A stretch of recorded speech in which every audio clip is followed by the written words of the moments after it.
Hello, Soulsync family. I'm Jason Paul. How the devil are you? I hope you're keeping well.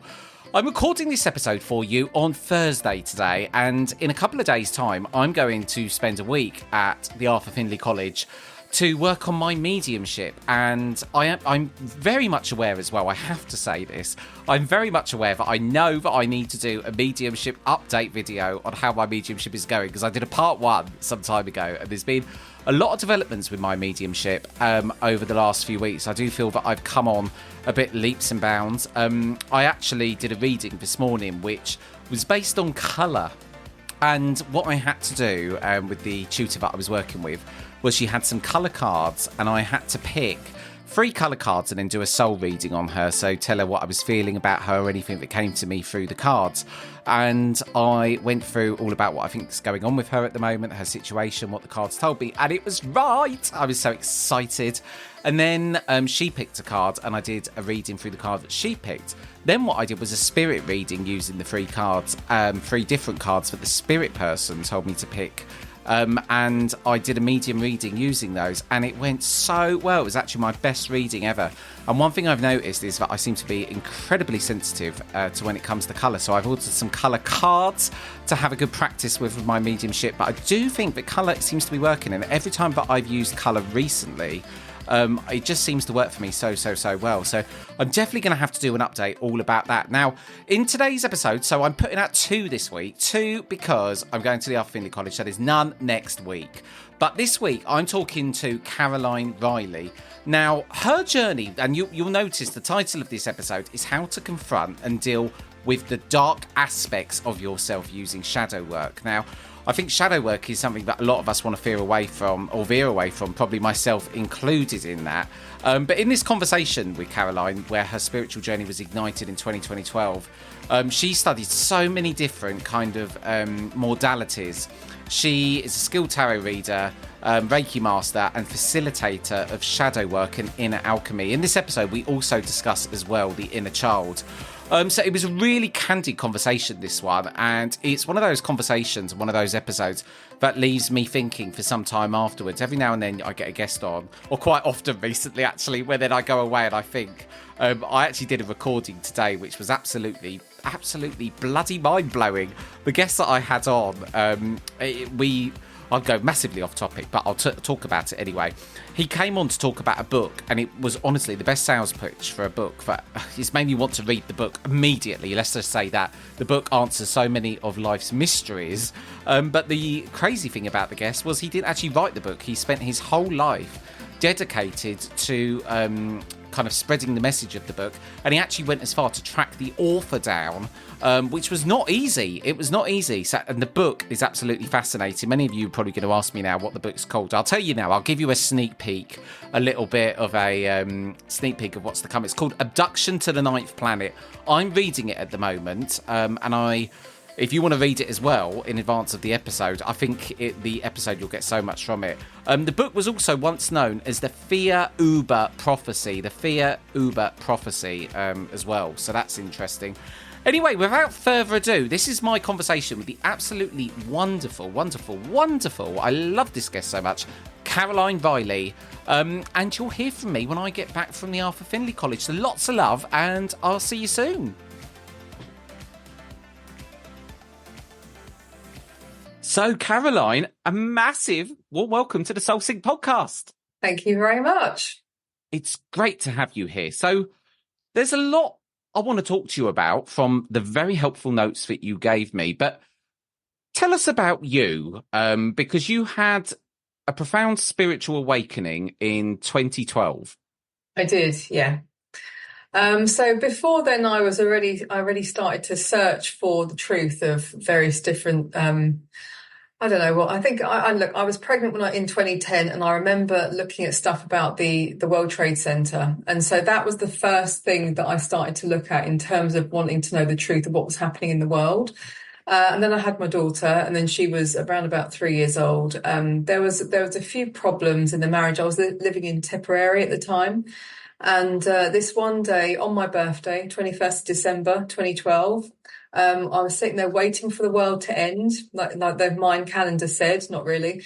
But something happened at home, and I realized that I needed to heal myself. And I didn't know how I was going to do it, but I started to look into lots of New Age information. I started getting all the secret books and doing creative visualization and affirmations and all that kind of stuff. And that vision was my boards. first way into it. But I was obsessed with The Secret.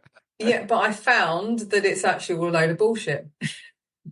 Well, we'll go on to talk about that.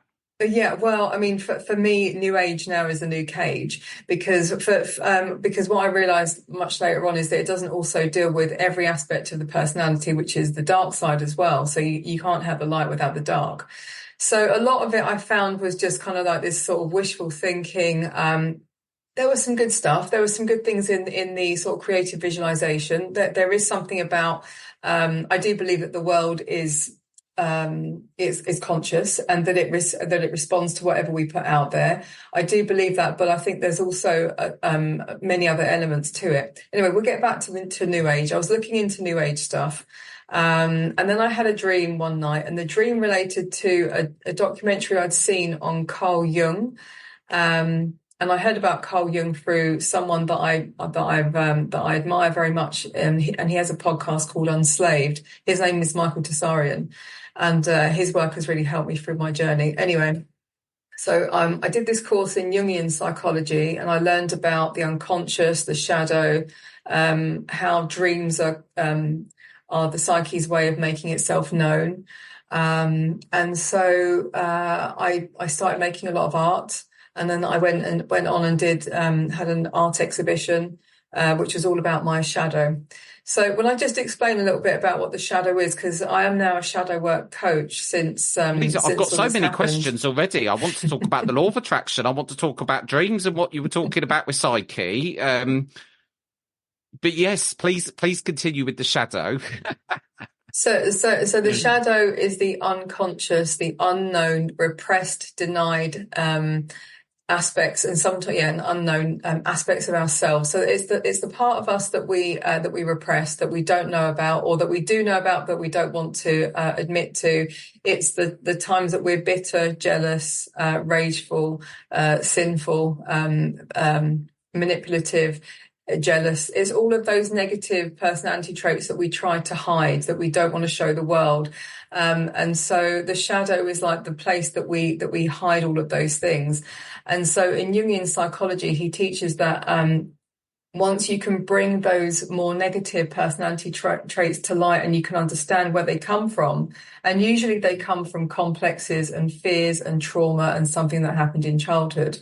But once you can get to understand those darker aspects of the personality, and you can integrate them into your full personality, you become a much more well-rounded individual, a much more authentic way to deal with the world, and a much more authentic self-expression. And so the shadow became a really important aspect of my work. I didn't know at the time that it was going to be my work. It was just a course that I did, and it's something that I loved, and I carried on researching it.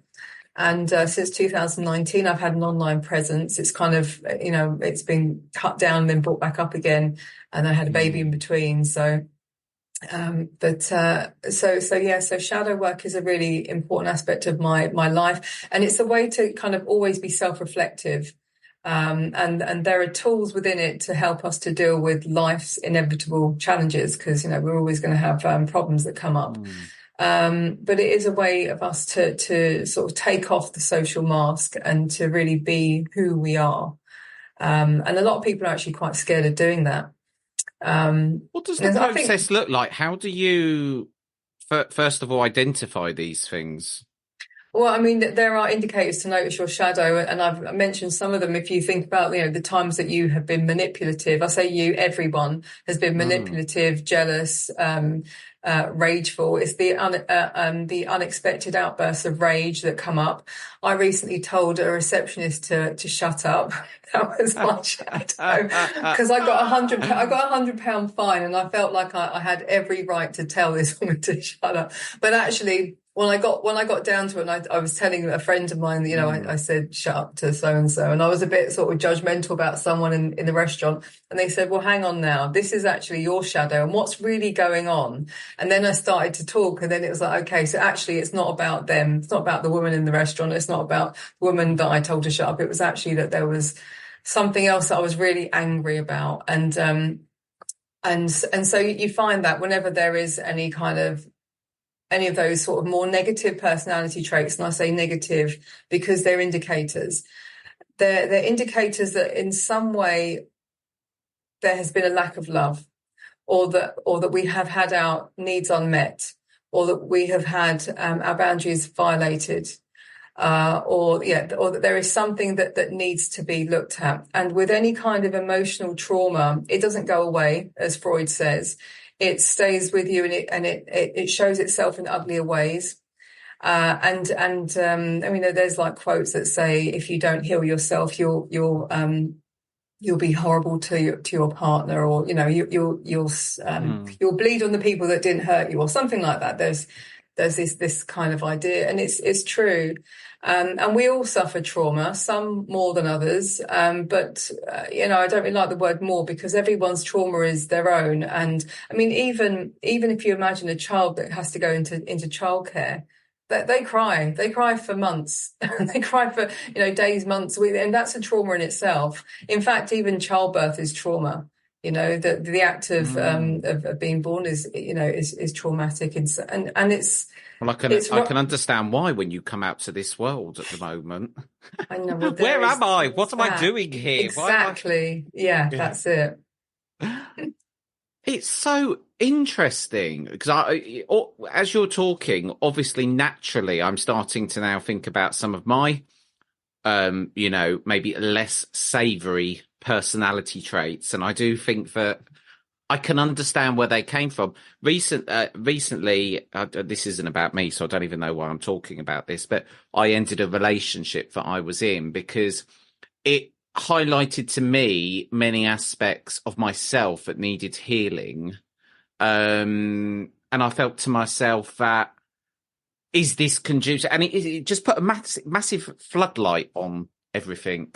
I don't know where I'm going with this, but it's an interesting point, because our relationship, the intimate relationships that we have, especially, and also relationships with our parents, and all relationships, they show us what's happening inside of us. To some extent, the outside world is a reflection of the inner world, and I say to some extent because I don't believe that's all. I don't believe that. Like, let's just say, if you were in, let's just say, an abusive relationship, that's not only because of you, although I do believe that would be, it would indicate that there's something vibrationally that's attracting that. However, we are all doing that. And so to some extent, it's like people will come into my energy field, and whatever they're doing, I might think, okay, well, what am I attracting? But also, what are they attracting, and what are they giving out? Because energy is reciprocal. We transmit and we receive. And so the difficult thing in this kind of inner work is that when you start to self-reflect and you start to take accountability of your own actions, you can sometimes take accountability for everyone else's as well. So there has to be a real balance, and it's a balancing act to really understand the truth. And with shadow work, you're really looking for the truth of a situation. First of all, you're looking for the truth of yourself. What is my truth? Is it me or is it them? What do I need to change? What do they need to take responsibility for?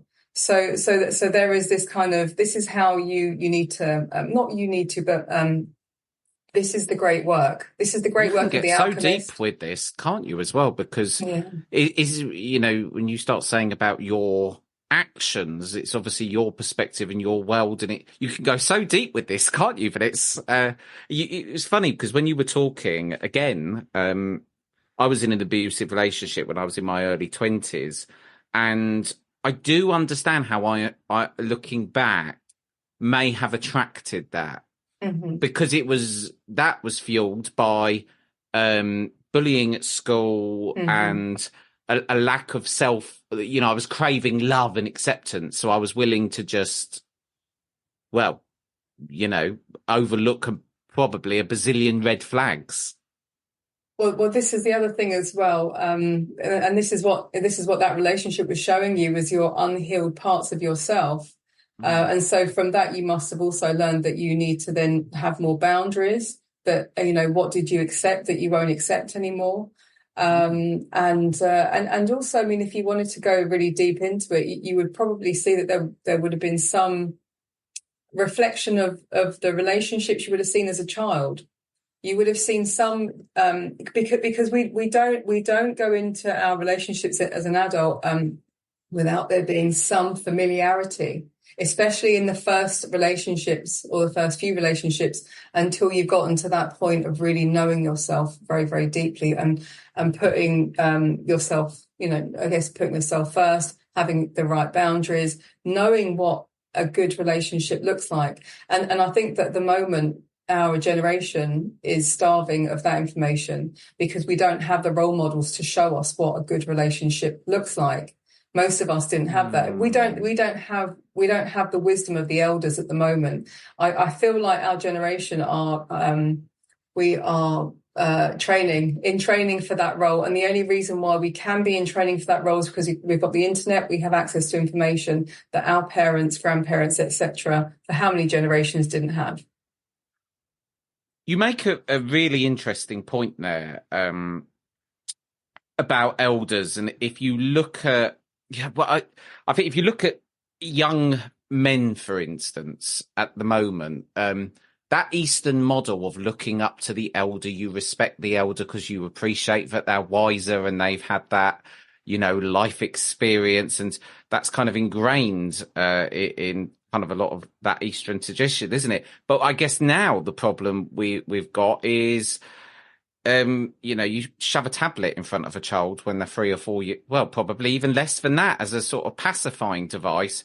So they're getting influences not just from the parents who are glued to them, but at a very young age, they're not really knowing, okay, I'm getting this information from here. They're not looking within themselves ever, because I'm sure I'm not telling you anything that's, a surprise to you. I'm sure you've had these reflections yourself. Absolutely, yeah. Well, we're all completely distracted. I mean, even let's just say if I didn't have any social media, just the bills and the like to go into a gym now, you need to have an app. You need to download the app. You need to spend time deciding how you're going to use the app. So everything takes time. There's just so many distractions and bills to pay, and the cost of living, blah blah blah.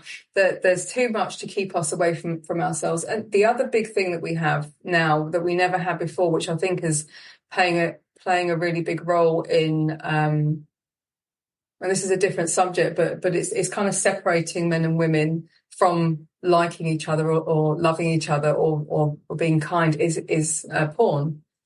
So, and I think actually that porn is a really damaging thing, especially to young children. And, like the sex education that they're learning in school now. I know we're going off on a different subject, but... no, you do with this, but you go down rabbit holes. You do, but year 5, which is they're about 9, 10, they start learning about, I think it's anal sex and stuff like that. What age? Yeah, they are. What age is that? This is year 5, I think, is age 9 or 10. They learn about that. I heard that there's like a lesson plan where children can go and ask their father about ejaculation. And this is like the new, I don't know what they call it, PSE or something, a personal social education or something. So what I'm saying is that they're pushing it in schools. They want children to learn about sex. They're under the umbrella of it's good that they understand these things. But I think we're actually taking away their innocence, their childhood to some degree. And then if they have got a tablet, they can just go in their bedrooms and just look whatever they like anyway. Yeah, it's such a scary time. You have a 13-year-old. I don't have children. How, knowing what you know with the high levels of wisdom that you possess, what's your parenting style? Do you allow have you allowed? How do you navigate this complexity? She's 13. She does have a phone on her. She has it for 2.5 hours per night. That's what we've said. But even that's quite a lot. That is quite a lot. But I suppose compared to their friends, that I'm sure her view is probably that it's not very long at all. No, well, yeah, well, that's what she would say. But that's the rule that we've come to. But yeah, it's difficult. I mean, the most that I could do with her, and I offered for her to be homeschooled. She said no, she didn't want to be homeschooled. She's got loads of great friends in school, so she goes to school. What I do is I teach her about using her own moral judgment, and so like with the school teachers, to be respectful to them, but also to understand that just because they're in that position doesn't mean that they know what's right. And so to use her intuition to decide whether or not she feels that the adults around her are right or wrong. Because also I've worked in schools. I've been working with children for over 20 years now. And I know that there's a lot of people working with children who they don't have any sort of good critical thinking skills. They just regurgitate what they're taught to teach children, and I don't necessarily agree with things that they're taught to teach children anyway. So that's how I do it, and also I show her things that are happening in the world as well. I try to make her as aware and as conscious as I can. I think they need to teach intuition in schools. Yeah. Critical thinking. Yes. I never did very well at school because, well, one, I went to a dump of a school which should have just been shut down immediately. And secondly, I just don't learn in that. Here's a textbook, try and digest it. I'm a thinker that I want A, B, C, X, Y, Z. I don't want the middle letters. I can't concentrate on them. Moving back to what you were saying about the law of attraction, because I have talked about this book on the show, mainly from a perspective that I do believe in being able to. I believe that if we're on a positive frequency, like does attract like, but I have now changed that. I must walk along and say thank you, thank you, thank you, thank you, thank you, thank you, thank you 100 times because that in itself is not grateful because I'm getting sick of saying thank you. To bring this back to you, what's your view on this all then? I've read this really great book called Awaken the Immortal Within by a guy called Jason Brashears, who has an excellent mind, and he talks about, and his version of his idea of this version of reality seems to me to be the most. It just resonates with me. He says that this is a construct, that there are certain rules here that we have to live by. And that the universe or the world or whatever you want to call it is conscious. It responds to us. That there are ways that you can create, but it is about frequency and light. It is about that. And we do attract in that way. However, other people are also transmitting and receiving information too. And so if, let's just say I'm all light, love and light, whatever, and then this dark person comes to me with a smile on their face, so I believe them, but their darkness is actually taking from me. So at that point, I don't. Yeah. So they've got theirs, but they're affecting me as well. So I mean, what I could do is I could just stay within the light but then cut that person out, and that would secure me. But very often we don't do that. So sorry. Yeah, so I'm asking you a very, I guess, okay, a simpler way to perhaps frame this is you want to manifest something. Mm-hmm. What is your recipe for doing that? Okay, that's the best way, thank you. Is there a cosmic ordering system that you possess? I think, well, definitely you have to have the vision. The vision needs to be there in place. And you do need to feel like you already have it. I do believe that too.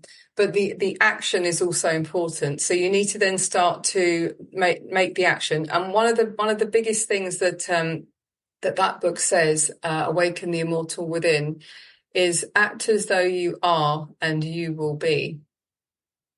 Act as though I can relate to that. Yeah, act as though you are and you will be. And so you have to believe it, not just believe it, oh, I'm going to believe it. You have to really walk that path. So let's just say, so I've been reading tarot since 2013. And I stopped reading tarot for a really long time. And I recently started doing it again. I'm doing it quite a lot now. And before I did it recently, I started thinking, is that really in me? Do I really want to do that again? Is that for me, sort of thing? And I remembered Jason Brashear saying that, act as though you are and you shall be. And it just has been, it's just taken off for me. Why did you stop out of interest? You don't have to answer, but I don't mind stopping. I guess it was just that there are lots of things. I moved from Tipperary back to London again, and then I moved from London back to where I am now. So there were lots of things in my life that took a lot of time and energy. So the cards didn't disappear. It wasn't that you put them in a cupboard and said, right, that's it, I'm not getting them out now. It was more from a professional setting. It was that there were other things. I mean, I always kept my cards and I was always reading for myself. Okay, I've always continued to read. So I read when I was living in Tipperary a long time ago, and then I did a bit of reading over here, and then we had lockdown, and then I had my baby, and so then recently I started again.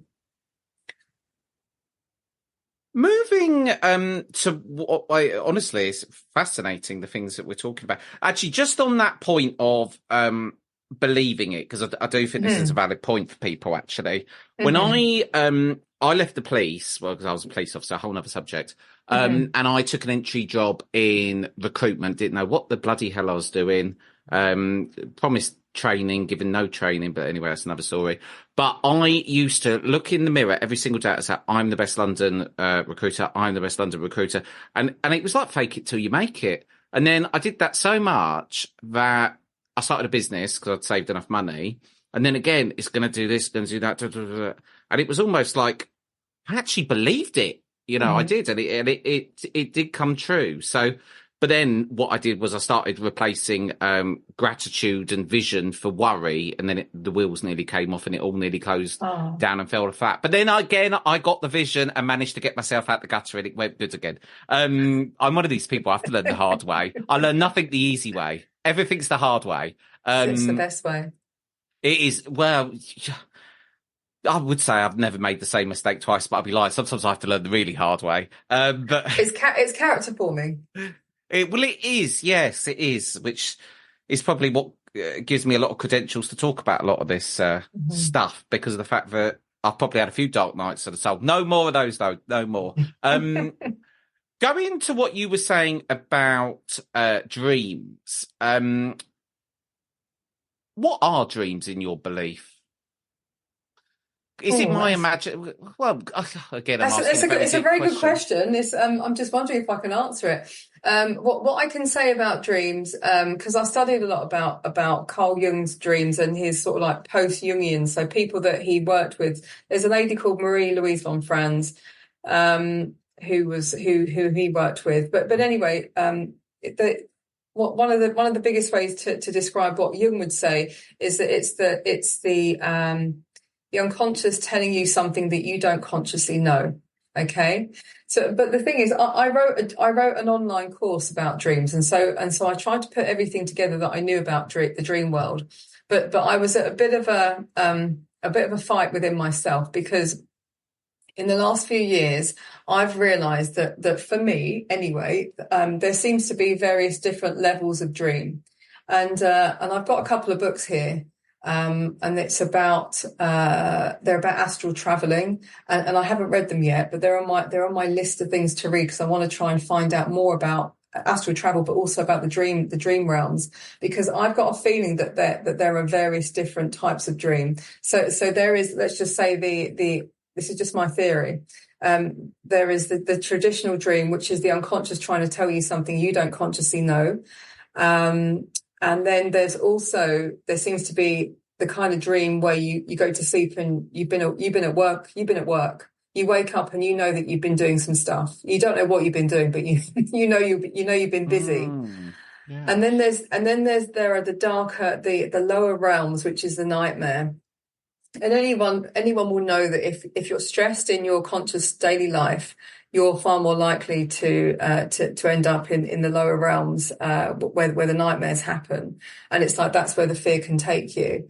But really and honestly, I do believe that that the main encapsulating all of those dream realms, if that is even a thing, is that is the place where we came from, where we're going. It is something like infinity. If for me is the dream realm. That's what I would say. But within that, I think that there are various different structures. One last thing I'll just say about this is that in the Muslim religion, Angel Gabriel came to Muhammad, and the story goes, because he was crying because his wife had died and his family had died. The story goes that Gabriel came to him and he ascended the seven realms of heaven until he got to God, and that's where God instructed him, blah blah blah. Now, I'm not a religious person, but I do think that there are nuggets of truth within all of the religious text in parts, and even if it's not true, there is something archetypally right. There's something that resonates with me about these levels of dream states. I do. I'm starting to become of that belief as well, that there's nuggets in religion. I was even listening to something earlier where, a lot of religions, they give you nuggets. God is everywhere, but then I could never imagine reading, and I probably should read the Bible from the start to the end, because I'm sure there's a lot of nuggets within it. I've heard that the Book of Enoch is quite good. I mean, the thing is with the Bible, I think that first of all, it's been tampered with so much that there's a lot of untruths in it. But the parts that you might find that are true or have got some truth in them, they've been written in such an allegorical way. So that most people won't actually understand the meaning. So there's a lot of symbology in there. Yes, that's that you've described that much better than me. That's symbology. There's a lot of symbolism in there, and there are archetypal ways in there. So there are lots of things online that you'll find that kind of deconstruct the Bible, and one good thing to look into is astrotheology. Have you heard of astrotheology? No, I've not heard of it. Astrotheology is how, oh God, how do I describe this? I'm asking a lot of you at 9:30 at night. You've had to explain a lot of things here, and I must say, you told me that you've just put your 2-year-old to bed. That's been problematic. I think you're doing very well, actually. So I'm going to find a way to describe theology. The concept of astrotheology is essentially a concept of recognizing the divinity of the physical universe around us, of nature and of Earth, as the Earth is one such body in the womb of the goddess we now call space. Okay, so it's the alignment of the stars and the heavenly bodies with what's happening on Earth. And if anyone is interested to look into this in more detail, you can look into Jordan Maxwell.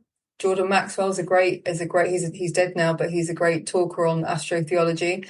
And the other great guy is a guy called Santos Bonacci. His information on astrotheology is also excellent. I actually started with him in terms of my my spiritual sort of development. I think that's true. Honestly, I've got a full page of a notepad already. Very, very interesting. what's your kind of, because you know a lot, you're very wise.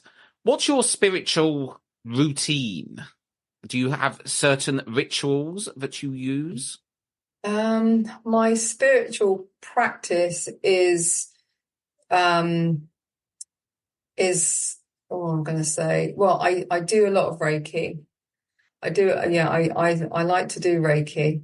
I sometimes do small rituals with candles, cord cutting if necessary. I use my cards, my tarot cards, my oracle cards. I try to think in the night before I go to sleep. I try to meditate as much as I can. More lately, I feel that my intuition has gotten pretty good again. So I'll just tell you this about when I first had my awakening. When I just before I did my Carl Jung course, I did Reiki level 1 back then, and then I had Kundalini rising. So have you ever heard of Kundalini? I have, yeah, I have. Yeah. Sorry, go on, tell us. So I had this serpent energy in my back, and I had psychic abilities at that time that were so pronounced that they were like intrusive, invasive in my day-to-day life. And not long after, well, about a year or so after that time, I felt like I had this very dark presence with me. So I had this psychic attack, this not sure what.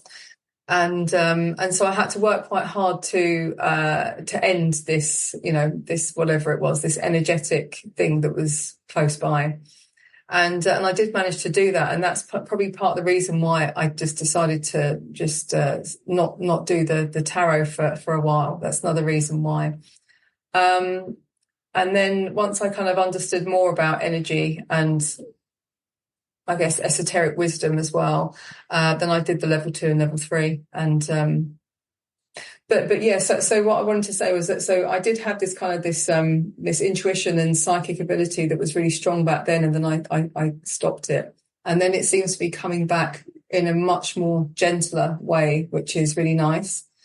A friend of mine recently gave me some information on the Akashic records. Mm-hmm. And I've started to tap into that, which has been quite useful for me. But as you know yourself, I mean, can I ask you what's your spiritual practice? What do you do? I'm increasingly needing to spend time in nature. I'm realizing that I've always been sensitive. Like noises really affect me massively, and I think spending time in nature is a big one for me. I am really trying hard to sit within my own power more. What does that mean? What does that mean? My understanding, and I must admit, I've been getting very fed up with trying to understand the difference between meditation, and I'm starting to understand now, but I'm trying to sit within my own energy or soul, or I haven't quite discovered what word I feel most comfortable with. People seem to keep saying it's sit in the power, but at times when I'm sitting in the power, I'm not feeling particularly powerful. Do you know? I think that there are too many rules, and I think that we do try to label everything. But I think well, look, over the past how many years since I started 2022, it's been 12 years that I've been doing all this. What I've realised is that there is no right or wrong way. There's only your way. It's only like you close your eyes and you're in your head, and that's where it is. There's nowhere else. I think that we're all kind of expecting this sort of transcendent experience or something like that. But actually, just to have those moments of just being kind of quiet and still, nothing might happen then, but then you might be able to deal with something in your external life a lot better. I think that there's a lot of expectation, but a bit of spiritual superiority as well in terms of like talking about it and making it sound fancy. That to me is new age. So for me, I'm really just about just the, I guess, more authentic. It doesn't have to be this or that. There are good ways to describe some things, like creative visualization is a great word to use. But it's just you just sitting there, thinking stuff. I am doing it better. Do you know one thing I've really started trying to do recently? And have you heard of the hemisync tapes? I've heard of it. I don't know what it is though. It was basically I'm going to do an absolute hash job at trying to explain this, because it's going to be riddled probably with me just recounting it the best I can. Basically, the US government commissioned an institute many, many, many years ago. I think this is back in the 60s, to commission a report and it was a very classified report into exploring consciousness and what is consciousness. And basically, it's all about binaural beats. So this institute, a very well-known institute whose name I've now forgotten, produced these tapes, and there's about 12 of them, and they basically walk you through, like tape number 1 is about just understanding it and having an experience. And honestly, it's put me in some of the deepest meditations. The tapes are quite funny because they're almost like instructional tapes, which are made for like top level US government officials. But they released all of this about 15 years ago. And I'm only on tape number 3. But so one of the funny exercises in tape number 2, so they put basically they get you to, in tape number 2, to so your mind is active, but your body is completely shut down. And they do this by playing this very subtle tone. And binaural beats, people that don't know, is what they play: one frequency in one ear and one slightly different frequency in the other ear. And then the brain somehow fills the gap. And then that's how it brings both sides of the brain into rhythm to allow you to get in the headspace that you need to be at to do this kind of mediumship or, access higher consciousness. Anyway, so in the tape, it gets you to, you've got an energy conversion box in tape 2, where you basically put all of your worries, all of your problems. And it is, honestly, they're fantastic. And as you go on along the tapes, it introduces you to, mediumship in a way, that going to different realms and this, that, and the other. But the whole report is fascinating. It's only about 65 pages, but there is an instruction manual that goes with the tapes, which is really useful. But I've had a good experience with them. The only problem is each tape is about 40 minutes. So I need a good 10 minutes to get in the zone before, 40 minutes. And I know that's an hour. Then I've got to try and squeeze do you know what it is? I run a business during the day, and you just get absolutely caught up, and sometimes the meditation just doesn't happen. And that's my problem, is consistency. I am becoming more consistent because it's, I think, I think we're all so hard on ourselves. I mean, you do it when you can. And the reason why you're not doing it every night is because you're busy. You've got other things to do. You don't have the energy to do all of those things, and go to the gym and go to work and travel there and back and make the dinner and do the washing. There's a lot. Yeah, there is a lot. Yeah. So do it when you can. And I'm going to do it too, because it sounds great. And I did just Google it when you said it, and it does look great. So it's really interesting. It basically gives you the full report goes into explaining what the universe is. And it explains, honestly, I'm not even going to attempt to explain it anymore. If you want to check it out, just look for the Heavy Sync tapes. They're on Spotify, because my explanation of them is awful, but it's because I'm still getting to grips with them myself. I wasn't intending to even talk about these tapes yet until I got my head around them a bit more, but they're very, very good. Okay, I'm going to have a look at them. Thank you. What I wanted to ask you, with your shadow work, what Carl Jung's work, it sounds like that's kind of something that I think a lot of his work is all just absolutely fascinating, isn't it? How do you take his learnings and apply them, or are there any of his teachings that get applied to the shadow work that you do? How do you integrate that? Well, I mean, I've taken, well, so first of all, I did a course in Jungian psychology with art therapy back in Hmm. 2014. And when I did it, I did it in Tipperary. But when I did it, I was thinking they should really make this course online because it's a life changer. And within that course, we talked about alchemy. We did lots of dream work. We did lots of active imagination. We did lots of artwork. So anything where you're expressive, when you're expressing, sorry, you're being expressive. So you're doing anything creative, is to do with your unconscious. You let the unconscious then go, and you let it come out in that way. So so that there are lots of ways in which you can work with your shadow. And yeah, I mean, one of the first ones is the dream interpretation. And then obviously, I guess, as you know, like any sort of creativity, and then the introspection. The introspection is really important. And at the base of all the shadow work is know thyself. That's the thing. You want to know who you are, because until you start looking into who you are, you're just like an accumulation of all of your experiences and all of your conditioning from your parents, from your school, your friendships, your environment, your country, your religion, blah blah blah. And so it's a peeling back the layers of conditioning of, okay, so mummy and daddy were a bit dysfunctional and they had such and such impact on me. How am I going to get rid of that so that I end up being who I was? Because if you imagine yourself, Jason, when you were first born, as we all are, beautiful and without sin, and not tainted by this world, and anything that's not in the spirit of love is a trauma. Any kind of rejection, any abandonment, any unmet needs, all of those things, they create small scars, and they create new ways for us to move within them as well.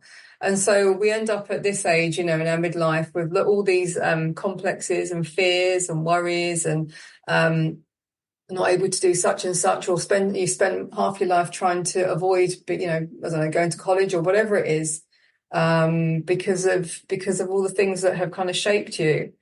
So, I mean, it's not for everyone. Not everyone has as much trauma. Not everyone comes into this world at this time having to heal, but a lot of people do.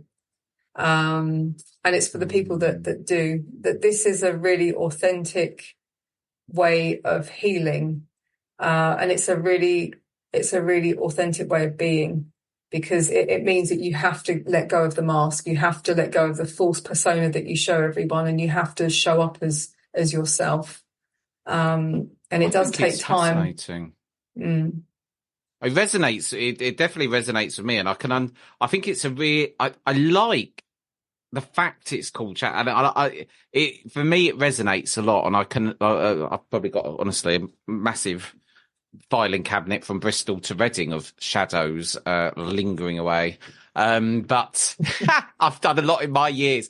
But you know what? I do actually feel at this point in my life at the moment that I don't have too many. But I think it's because I had to learn the really hard way when I started a business that if I let every little thing bother me, oh my God, I'd never sleep at night.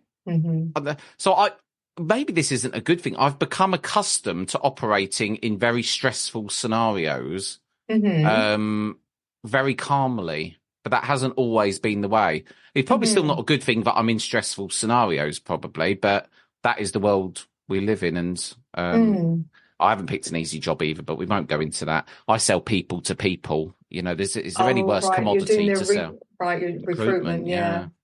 Well, I mean, what might happen is, I mean, for now, it might really suit you for now to do this kind of work. But to be honest, I think most people get to a point in their life. It's usually in their mid-30s to that's 40s, me, yes. mid-30s to mid-40s, where suddenly either there is a loss, or there is a change, or an unexpected thing, or maybe sometimes nothing, or sometimes it's that whatever was making you happy suddenly doesn't make you happy anymore. And if that happens, then that's like the start of, like, I'm not saying it's definitely going to happen, because it sounds like you've actually done a bit of suffering already, and maybe you've overcome it. Maybe you've had your midlife crisis early. Yes, yes, I think I probably have. Yes, I did a lot of suffering in years 20. Well, I don't want to know. Well, must have been years 22 to 34. Very stressful.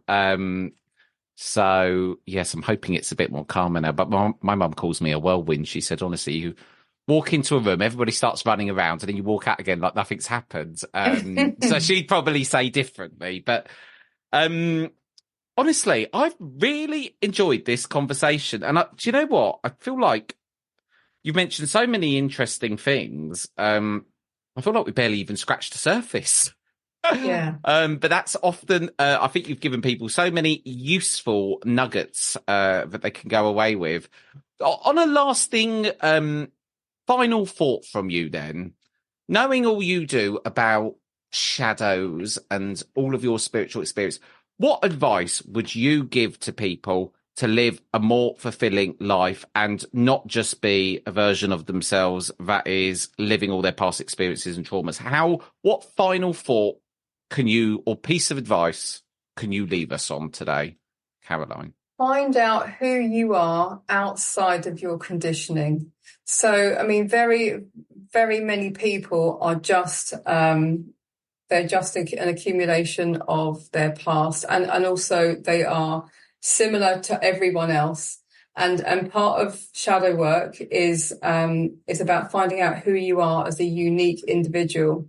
And that is also usually suppressed within the shadow as well, because usually our unique individuality is not always celebrated by our parents or our school, or it doesn't really conform to being in a school, blah, blah, blah. And so there's usually something that's very unique about a person that we're usually a bit ashamed of, that we don't want to show anyone because we want to fit in, and we don't want anyone to reject us. But it's whatever that thing is needs to come out, because that is, we're all going to die. No one gets out alive. Yes. We've only got a certain amount of time, and so to bring out that uniqueness is so fulfilling, and it's part of our life purpose. And many people miss that. And I think, when I walk around sometimes, I think it's maybe say they're a bit judgmental, but I see so many people that just look like carbon copies of the other person. This one looks like that one, looks like this one, looks like that one. There are various different types. There's the girl with the tattoos, with the eyelashes, and the this and the that. And, you see them all the time. And I think, well, who are you outside of that? So that's who you're looking like, but who are you? Can I see who you are? And so I would always say, just find out who you are inside and bring that out. And it's a bit scary, but I think that's God's gift to each of us, is that uniqueness that we have. I think that was beautiful. Caroline, thank you so much for coming on to the Soul Sync. If people want to find out more about you, do you have a website?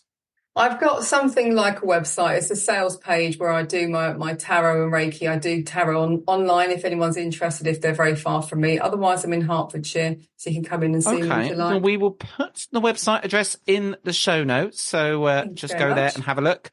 Thank you so much for coming on. I have truly loved it. Thanks, Jason. I've really enjoyed it. Thanks for inviting me.